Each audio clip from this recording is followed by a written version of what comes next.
¿Cuáles son las consecuencias? Vamos a conversarlo con el doctor Javier González Olechea, doctor en ciencia política, experto en gobierno e internacionalista. Bienvenido. Buenas noches, Jorge, y un placer estar con Mauricio. Encantado. Está precisamente también el doctor Mauricio Novoa, internacionalista y decano de educación de la UPC. Bienvenido. Encantado. Muy bien. Como peruanos, como ciudadanos, ¿de qué manera podemos observar o qué lectura podemos tener del momento que vive la relación entre Perú y México, un país hermano y con quien tenemos muchísimos intereses comerciales, turísticos y de todo tipo? Doctor González Olechea. Una lectura desde dos enfoques para comenzar. En primer lugar, desde lo que es la práctica y el derecho internacional público, los usos y costumbres de las relaciones entre los estados. Y en ese contexto, que es el primero, México ha incurrido en una grave intromisión en los asuntos internos, ha violado una serie de instrumentos internacionales, porque no solamente ha agraviado a la Presidenta de la República, que es una presidenta constitucional, sino la institución de la presidencia del Perú, lo cual no es aceptable bajo ningún punto de vista. Lo ha hecho de manera reiterada. Y en segundo lugar, el segundo enfoque son las respuestas. Las respuestas han ido escalando y yo considero que la decisión, la primera, de retirar, o mejor dicho, de declarar persona no grata al embajador mexicano en el Perú, Pablo Monroy, en su momento, fue acertada, y porque había una serie de precedentes de injerencias y de visitas hasta del propio canciller mexicano a Lima entre gallos y medianoche, y la segunda decisión, la de retirarla del embajador del Perú de manera definitiva en México. Ha sido una decisión no solamente acertada, sino que no ha escalado a más y que no compromete las relaciones ni comerciales ni las relaciones consulares, y menos, como por ahí se dice de una manera desinformada, las posibilidades de que los peruanos viajen a México y que los mexicanos viajen al Perú. De manera que yo respaldo públicamente la decisión de la señora Boluarte, que seguramente responde a un análisis profesional de Torre Tagle. Muy bien, doctor Novoa, ¿qué debemos pensar como ciudadanos? Porque muchos han entendido que estamos en una situación de ruptura, de alejamiento de las relaciones entre Perú y México. ¿Cómo interpretar este delicado momento? No, mira, todo lo contrario. Yo creo que en ese sentido el comportamiento y la forma de actuar del Ministerio de Relaciones Exteriores ha sido ejemplar. Se ha hecho en la diplomacia, tú vas escalando. Ha habido al comienzo un intercambio de cables, notas, etcétera, y el paso natural, si las cosas siguen como están, es el retiro del embajador. O sea que esto está, digamos, dentro de los pasos habituales que hacen las cancillerías de los países cuando existen este tipo de crisis. Acuérdense que durante mucho tiempo nosotros, en el caso venezolano, solamente tuvimos relaciones consulares, que ya es el siguiente paso, ¿no? El retiro del personal diplomático, y se dejan solamente las relaciones consulares precisamente para que la gente pueda viajar. O sea, aquí lo que hay, creo yo, es una legítima protesta contra un gobernante que efectivamente, como ha señalado Javier, ha tenido expresiones muy poco felices. Hay una especie de deriva autoritaria en el gobierno mexicano hoy. Hoy día hay una serie de protestas por la injerencia que quiere tener el gobierno en el Instituto Nacional Electoral. El denominado Plan B. Lo cual que es algo, en fin, que representa esta deriva autoritaria de López Obrador, que ha tenido varias manifestaciones, casi del libro de ese texto, ¿no? El ataque a la prensa, ¿no? Hablar de esta prensa mafiosa, el ataque a los grupos económicos, a los periodistas independientes, etcétera, y ahora esta injerencia sobre el Instituto Nacional Electoral. Entonces, digamos, nosotros y la Cancillería, el Ministerio de Relaciones Exteriores, tiene como función defender los intereses de el Perú. Y si la Presidenta de la República y la institución presidencial que efectivamente se trata de una presidenta constitucional, es, digamos, lastimada por un país extranjero, es lógico que exista una reacción, ¿no? Entonces, en resumen, creo que no hay nada de qué preocuparse en términos de el intercambio, digamos, comercial y las entradas y salidas de mexicanos y peruanos entre los países. Debe entenderse como un acto que está dentro de los parámetros y más bien dentro de lo que debe hacer una diplomacia atenta a los intereses del país. Y por otro lado, saber que estamos frente a un gobierno, en el caso mexicano, con una deriva autoritaria. Entonces, no, digamos, no se trata, efectivamente, ahora último, especialmente en este ataque contra el órgano electoral, de una, digamos, democracia en pleno funcionamiento, ¿no? Entonces, creo que eso es importante para poner en contexto esto, ¿no? Claro, sin embargo, lo que resulta preocupante es que México no es el único país, claro, a nivel de presidente, que se ha manifestado en contra del gobierno de Dina Boluarte. Ya tenemos a Chile, a Colombia, bueno, sin contar Venezuela y otros más extremos todavía. Entonces, ¿vamos a terminar distanciándonos de todos ellos? ¿Cuál sería la medida que debe tomar el gobierno de la presidenta Dina Boluarte? Yo no metería a todos en el mismo saco. Yo consideraría que los ataques y las calificaciones provenientes de Nicaragua, de Cuba y de Venezuela son una condecoración para la institucionalidad democrática en el Perú, que ha resistido un intento de golpe de Estado y que prácticamente vendría a ser una suerte de último o penúltimo baluarte libertario en la región.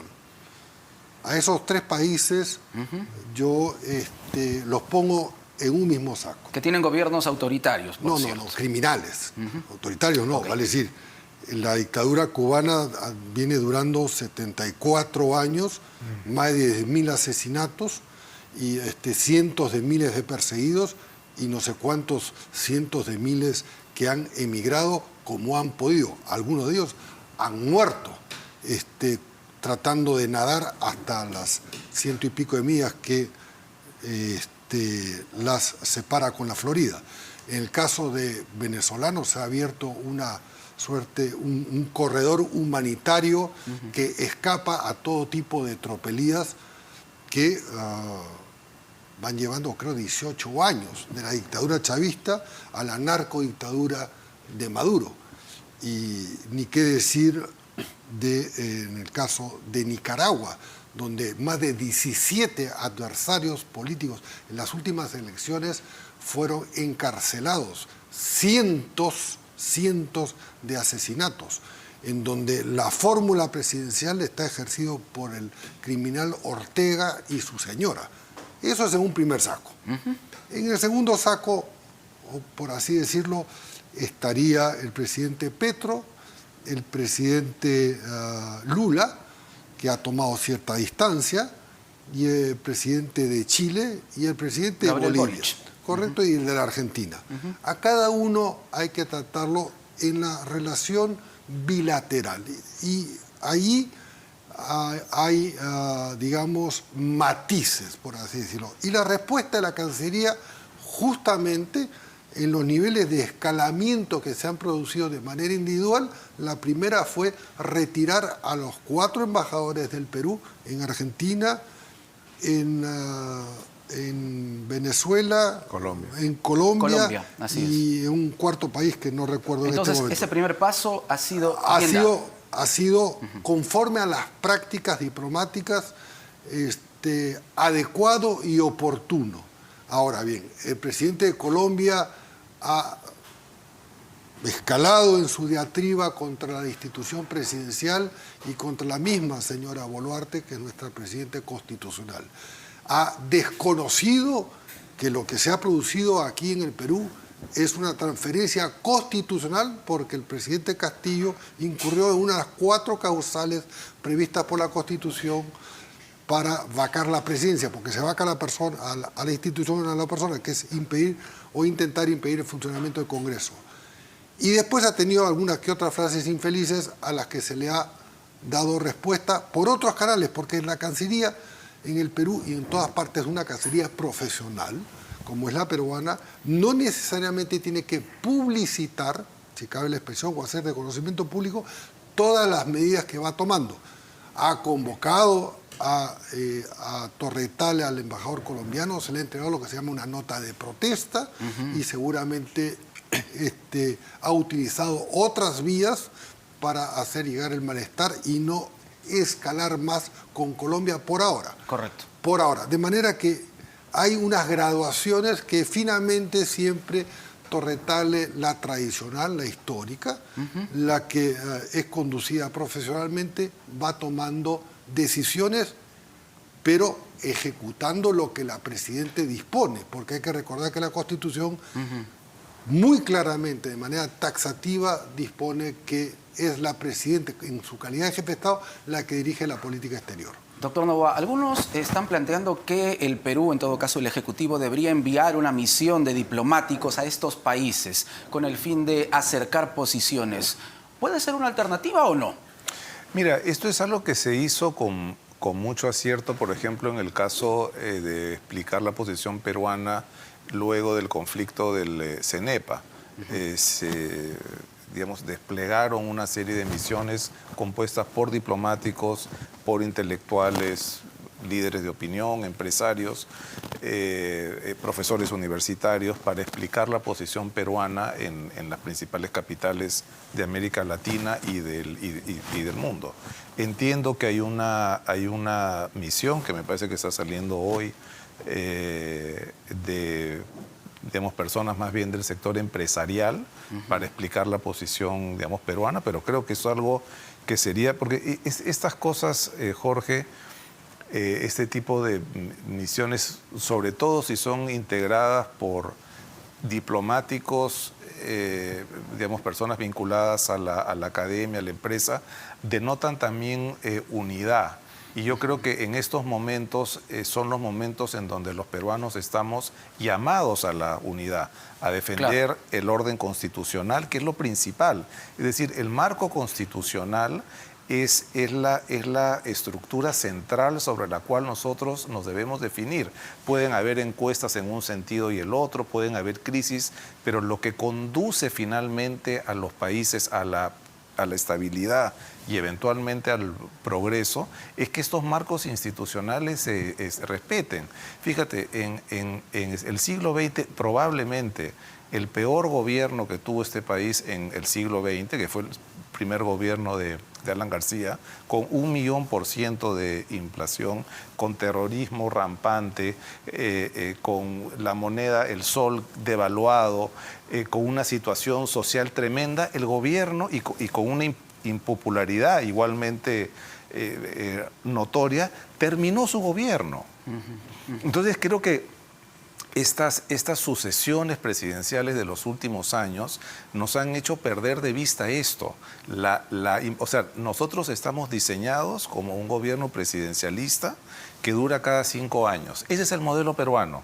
Si queremos cambiar ese modelo es otra discusión, pero el modelo peruano que tenemos es que los gobiernos empiezan y terminan su mandato. Y eso es algo que en los últimos años, por el uso excesivo de la vacancia presidencial, se ha trastocado.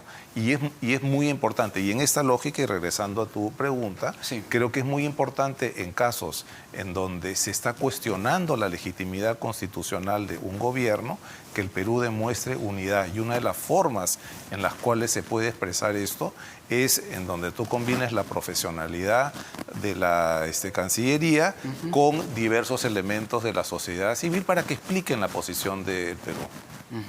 Y el Ejecutivo, precisamente ahora que se habla ya, bueno, lamentablemente, ¿no?, de una suerte de segunda toma de Lima, hay delegaciones de ciudadanos aymaras que están ya camino a la capital de la República. anuncia que ha aumentado la colaboración con la ONU en temas de derechos humanos en medio de las movilizaciones. ¿Cuán efectiva puede ser esta medida, considerando que tenemos, 60 muertos, ¿no?, en la práctica, y son casos que todavía se encuentran en investigación? ¿Cuánto daño le hace todo esto a la imagen del país? Mucho, pero hay que explicar también el contexto en el exterior, porque en mi caso, yo he estado afuera hace 2 meses y se presentaba al 7 de diciembre como un golpe cívico-militar de la derecha.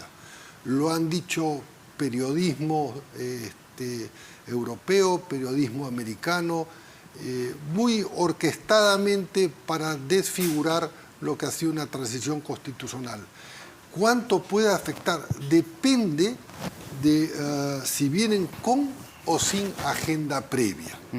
Y en esos casos lo que corresponde es situar en contexto y dar la bienvenida a cualquier organismo que quiera visitar el Perú para corroborar, teniendo entrevistas con las instituciones tutelares que están en la Constitución, el Tribunal Constitucional, la Fiscalía, el Poder Judicial, y recabar la opinión de la institucionalidad constitucional, por así decirlo. Correcto. Y al unísono le van a decir a todos que el 7 de diciembre fue una transición constitucional. Ahora bien, ha habido también posteriormente marchas y violencia. El derecho a la legítima protesta está garantizado no solamente por la Constitución, sino por tratados internacionales, a los cuales el Perú ha adherido y debe respetar. Pero tiene que haber un límite claramente establecido entre el derecho a la protesta y la inexistencia de un derecho a la violencia y más aún a la agresión a la autoridad pública.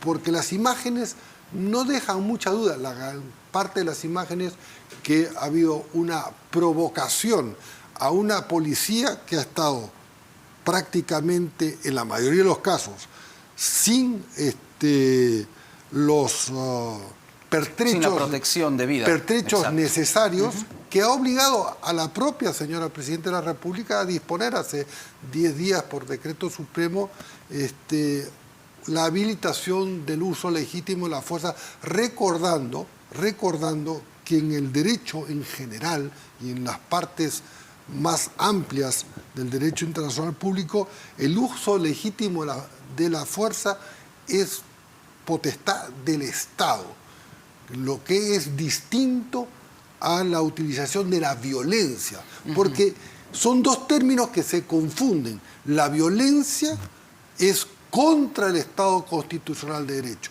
Y el uso legítimo de la fuerza es lo que reconoce el derecho internacional público a todos los estados soberanos e independientes a defenderse de las agresiones internas y también de las agresiones externas. En este caso, yo encuentro mucha orquestación entre ambas fuentes que contribuyen a un intento de desestabilización del país para, como dicen, incendiar la pradera y cosechar lo que no van a poder cosechar, porque la gran mayoría de los peruanos queremos vivir en paz y en el marco de la Constitución.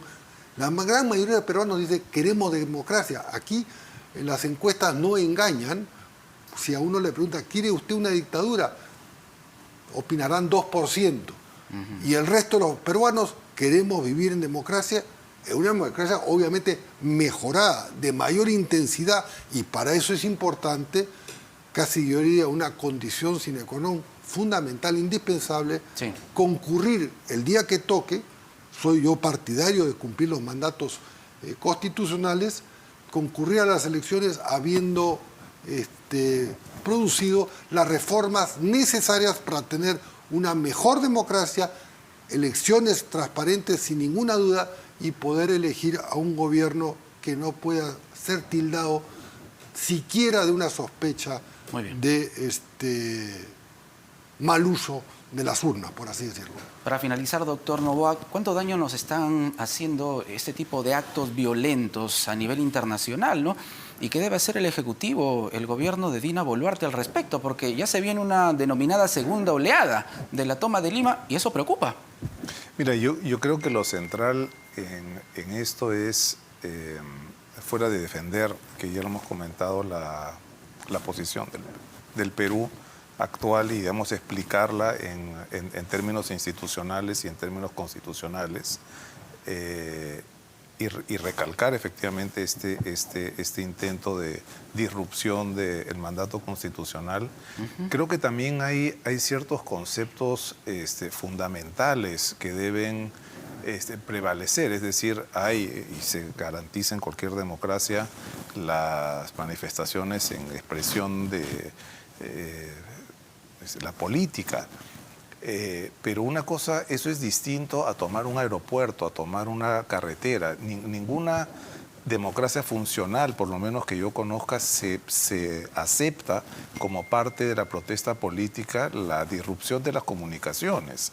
Y aquí es algo que es entendido con normalidad. Es decir, a nadie le sorprende que tomen una carretera. Y creo que estos son criterios que deben pensarse mucho porque tiene que ver con la viabilidad del país. Entonces, esa defensa de la institucionalidad del Perú, que no tiene color político, porque el hecho que funcione una carretera no tiene nada que ver con tu color político. Así es. El hecho que un aeropuerto funcione y los aviones puedan entrar y salir para llevar personas y productos y la situación de esas ciudades tenga algún viso de normalidad, no tiene nada que ver con qué cosa pienses tú políticamente, ya sea del grupo que tú apoyas o del gobierno al cual te enfrentas. Entonces creo que tener esa claridad y que los peruanos tengan esta conciencia que, como te digo, en los últimos años, porque casi que la toma de carretera se ha vuelto una tradición lamentablemente. en el Perú, y la normalización de ciertas cosas es algo en lo cual se deben hacer muchos esfuerzos, entre ellos desde la prensa. Es decir, no es normal que se tome una carretera, y eso tú lo ves en otros sitios del mundo. Y ahí creo que hay un trabajo conjunto en digamos, entender que la defensa de un aeropuerto, la defensa de una carretera, es en el fondo la defensa de la ciudadanía peruana, del ser peruano, de la viabilidad del Perú. Y cuando eso se corta, cuando queman un policía vivo, esos principios que son centrales se mellan, y que son principios que, precisamente porque son principios, no tienen color político. Perfecto. Muchísimas gracias a ambos. Encantado de estar aquí. Importante soporte.